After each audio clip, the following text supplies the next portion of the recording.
Howdy folks, Doc here with Last Best Tool, and I picked up this little Milwaukee Tools 4-in-1 kind of precision bit driver. This is the package it came in, and it says most versatile, better control. So I had high hopes for it. One of the reasons is a lot of these smaller screwdrivers have a bunch of play in them. And when you're dealing with small fasteners, even the amount of play in a fairly good quarter-inch driver like this vessel here, you know, if the same amount is present here, I mean, that's like dog play. It's huge. Here's a Vera, has quite a bit of play. I've done videos about the amount of play in some of these things. Snap-ons always got kind of plenty of play. Let me lock that one up. You can see, kind of trying to hold that still. This is probably the most solid one I have. This has it here. This is, in case you're wondering, the 810BH. This thing has, like, arguably none. You know, if I really stress it, I can feel almost a little click, but I can't really perceive the motion.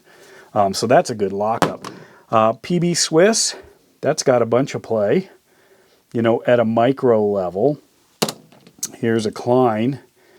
And this one has a couple of different options. I put it on the larger one. If I put it on the shorter one, you know, it's pretty good lock up there if you don't mind the shorter reach. This, I mean, when you're dealing with a dedicated screwdriver, it is just night and day in terms of everything you put into the handle is transferred directly to the bit. No exceptions. The pick here by Pickwick, actually this one has got really good lockup. Doesn't matter, I mean, if it's plastic, this is plastic too because it's fairly low torque.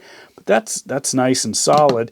However, if you go to this little guy, the Teeny Turner, also by Pickwick, this has got a ton of play in it. But anyway, looking back at this Milwaukee, this was a little over 12 bucks. I thought I'd try it. I liked, you know, it has a spinning cap on it. That's important. You know, this does, this doesn't. But it has a symmetrical shaft, unlike the Klein here, that has, you know, a one-way. This one fits in with these hex bolsters here. This one uses kind of a ball detent and two guiding marks here. But anyway, and then each of these flips around. You'd think it would be that this would also be something that they could, you know, add to the 4-in-1 and make at least a 5-in-1, or maybe even a 6-in-1 if they had done the hex kind of like Klein does, because then you can also use that. But anyway, I was disappointed with the amount of play because, remember, it said better control. Better control than what? I was thinking it was better control than, I don't know where, made in Taiwan here. You know, they should know what good control is. But that amount of play when you're working on small fasteners, especially if you're trying to, you know, hand torque them just right, that's a bunch of play. You can see that. If I flip it around to the, let me flip it to the flat bit here and hold it so you can see, make it nice and tight here. So if I grab that, here's the play. So you can see. That's the amount of play. That's huge. I mean, literally, that is dog play. That's you know, a full-on tennis ball. That's crazy. Way too much.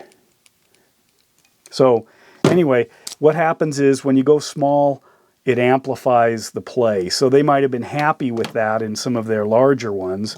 Well, in fact, let me grab one here.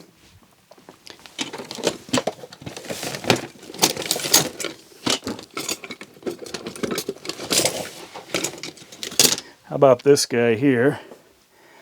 Sorry, it took me a while. I should have had this one out. I'll center this locking mechanism. You know, so Milwaukee's no stranger to play. In this case, I'm disappointed. I was hoping that they had a much better lockup than that, but you might have to pay a little more to get it. Anyway, let me know what you think. Am I being too picky? Some people claim that I'm expecting too much out of it. But if they say, you know, better control, I would think they'd have better control than the competitors, at least. But there's still a lot of room to grow here. And with that, dock out.